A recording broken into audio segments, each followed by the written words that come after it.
శ్రీ గురుభ్యో నమః.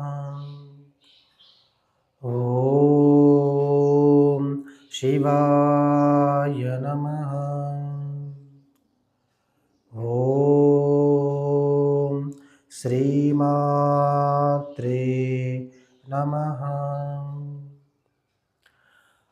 ఆధ్యాత్మిక సాధన చేసే సాధకుడు జపము ధ్యానము చేస్తూ ఉన్నప్పుడు సూర్యమండలాంతర్గతంగా తన యొక్క ఇష్టదేవతను భావన చేసి ఎప్పుడైతే జపధ్యానాదులు చేస్తాడో చేయడము వల్ల వెంబడే సూర్యమండలాంతర్గతంగా ఉండేటువంటి తన యొక్క ఇష్టదేవత యొక్క సహజ శక్తి సాధకుడికి అనతి కాలంలోనే ప్రాప్తిస్తుంది. కాబట్టి సాధకుడు ఉదయాన్నే లేవగానే తను ఏ మంత్రానుష్ఠానము చేస్తూ ఉన్నాడో, ఏ దేవతను ఉద్దేశించి సాధన చేస్తూ ఉన్నాడో ఆ దేవత యొక్క రూపాన్ని, ఆ దేవత యొక్క చైతన్య స్వరూపాన్ని పూర్తిగా కూడా సూర్యమండలాంతర్గతములో భావించి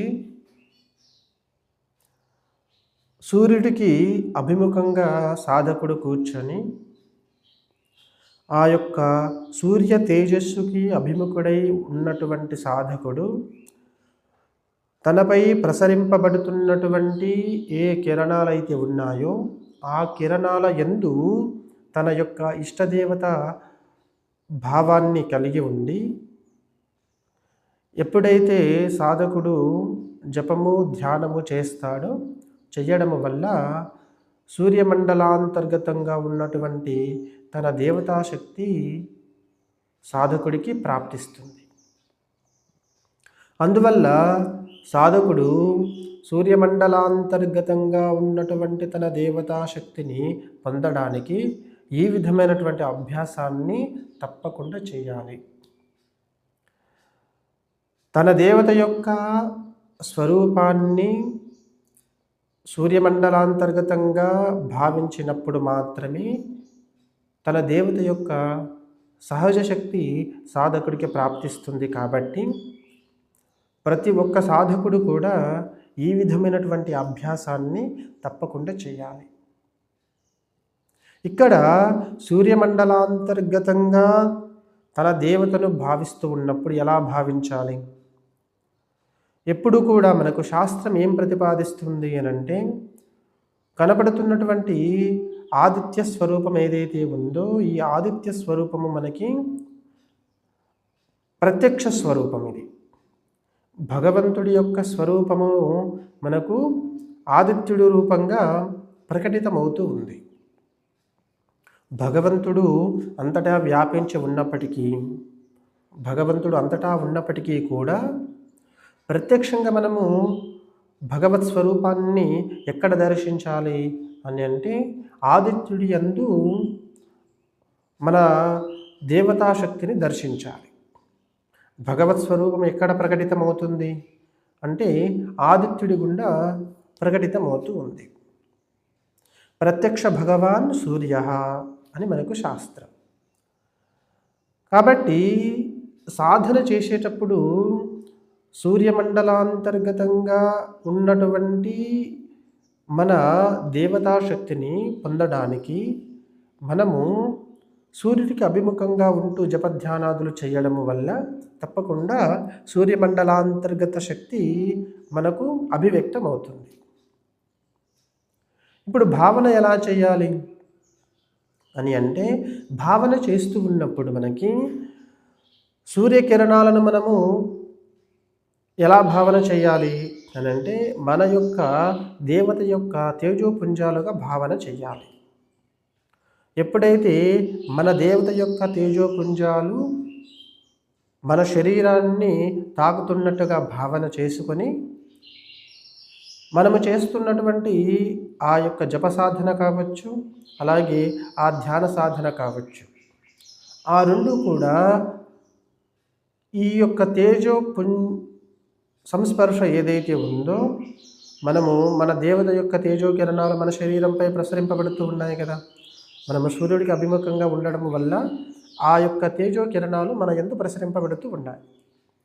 ప్రసరింపబడుతున్నటువంటి ఆ తేజో కిరణాల యందు మనము ఎప్పుడైతే భావన చేత, ఎటువంటి భావన చేయాలి అని అంటే, నాలో ఈ శరీరాన్ని నడపడానికి ఆధారమైనటువంటి ఏ చైతన్యం అయితే ఉందో ఆ చైతన్యము, అలాగే సూర్యమండలాంతర్గతంగా ఉన్నటువంటి నా ఇష్టదేవత యొక్క శక్తి, రెండు కూడా చైతన్య శక్తి, రెండు కూడా ఒక్కటే అనేటువంటి భావన చేత, అభేద భావన చేత ఎప్పుడైతే మనము సూర్యమండలాంతర్గతంగా ఉండేటువంటి మన దేవతాశక్తిని భావన చేసి ఆ తేజో కిరణాల యందు ఈ విధమైనటువంటి భావనను కలిగి ఉండి ఎప్పుడైతే మనము జపము చేస్తామో, జపము చేయడం వల్ల వెంబడే ఆ యొక్క జపశక్తి మనకు ఫలవంతమవుతుంది.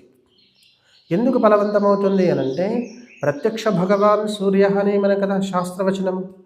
ఇప్పుడు మనము సూర్యమండలాంతర్గతంగా అభిముఖంగా ఉంటూ సాధన చేయడం అంటే అర్థం ఏమిటి అనంటే, మన దేవతకు అభిముఖంగా ఉంటూ మనము సాధన చేస్తూ ఉన్నాము. ఆ దేవత నుండి వస్తున్నటువంటి ఏ తేజో కిరణాలు అయితే ఉన్నాయో ఆ తేజో కిరణాల యందు మళ్ళీ మనము అభేద భావన చేత మన యందు ఉన్నటువంటి చైతన్య శక్తిని భావన చేసుకొని కదా మనము ధ్యానం చేస్తూ ఉన్నాము. అప్పుడు వెంబడేమవుతుంది, అభేద భావనతో చేయబడుతున్నటువంటి ఆ జపము ధ్యానము వెంబడి మనకు దేవతాశక్తిని ప్రాప్తింప చేస్తూ ఉంది.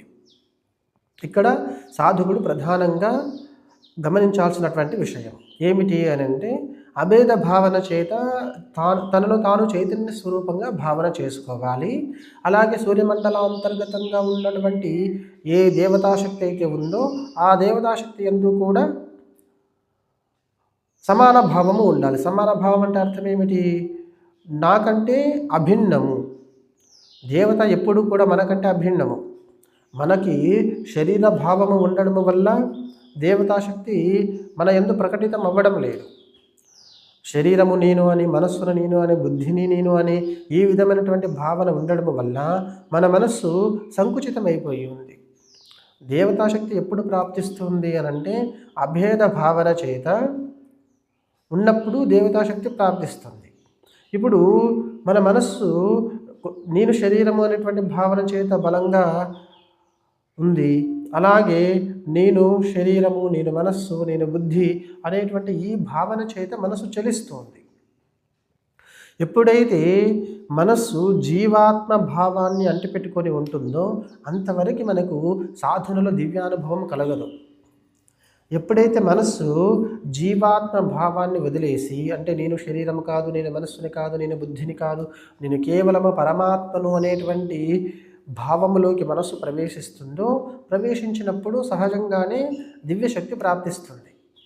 అంటే ఇక్కడ అర్థం ఏమిటి అనంటే, మన లోపల ఉన్నటువంటి ఏ చైతన్యం అయితే ఉందో ఆ చైతన్యాన్ని తెలుసుకోవడం వల్ల తప్పకుండా ఆ చైతన్య శక్తి మనకు అనుభవవేద్యం అవుతుంది. దాని ద్వారా మనము ఈ యొక్క జపధ్యానాలు కావచ్చు, మిగతా మనము చేస్తున్నటువంటి యాగాది క్రతుల్లో కావచ్చు, పూజాది క్రతుల్లో కావచ్చు, అన్నిటి యందు కూడా దేవతాశక్తి ప్రసరితమవుతుంది. ఆ ప్రసరితం అవ్వడానికి మనము సూర్యుడికి అభిముఖంగా ఉంటూ సాధన చేయడం వల్ల తప్పకుండా మన దేవతాశక్తి ప్రాప్తిస్తుంది. కాబట్టి సూర్యమండలాంతర్గతంగా ఉండేటువంటి ఆ దేవతాశక్తిని మనము పొందడానికి ఈ విధమైనటువంటి అభ్యాసం చేసుకోవాలి. ఉదయాన్నే లేవగానే సూర్యుడికి అభిముఖంగా ఉంటూ ఆచమనం పూర్తి చేసుకొని, సంకల్పము చేసుకొని, ఏ దేవత మంత్రానుష్ఠానం మనం చేస్తూ ఉన్నామో ఆ మంత్రానుష్ఠాన శక్తి మనకు ప్రాప్తించాలని సంకల్పంలో చెప్పుకొని ఈ విధమైనటువంటి సాధన చేయడం వల్ల తప్పకుండా దేవతాశక్తి మనకు ప్రాప్తిస్తుంది. ఈ విధమైనటువంటి అభ్యాసాన్ని మీరందరూ కూడా చేసి మీ దేవతా అనుగ్రహాన్ని, మీ దేవతాశక్తిని మీరందరూ కూడా పొందాలని కోరుకుంటూ, ఓం తత్సత్. ఓం